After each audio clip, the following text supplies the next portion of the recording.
छुई भजाटा प्राय दी प्रकार बने नॉर्मली गोटे साधा फुटण देकी बिना बेसर वाला आउ गोटे बेसर दे पुणी बेसर दिया भजाटा दी प्रकार बने गोटे तो स्टार्टिंग रो फुटण देकी बना जाए आउ गोटे एमती भाବରେ मु जेमती बनाउची आगो प्रथमे छुई की बॉईल कर देबा तापर सेटा हाफ बॉईल हे गला पर सेथिरे बेसर आउ आलू ऐड करंतु काहे छुईटा टिके अधिक समय सिजे तेणु आलूटा को हमको पछरे ऐड करबा को पड़े आ प्रथम जोटा फुटण देखि भजा जाए से भजाटा टिके चिपचिपा हुए नॉर्मली किंतु एटा एमिति भाजिले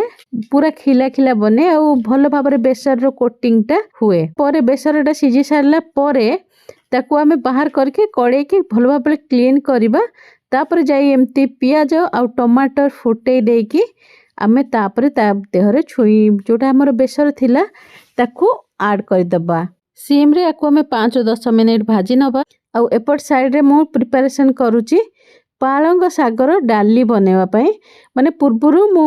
हरड़ डाली रे पालंग साग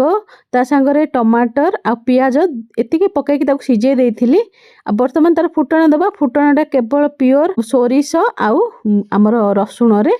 दिया हबो आपण जदि सुखिला लंका खांती तेबे ताकू ऐड करि परिबे पालंग सागटा को हिंदी रे पालक भी कहंती आ एते दिन एठी रहिला परे पिला भी मोर पालक ही बुझंती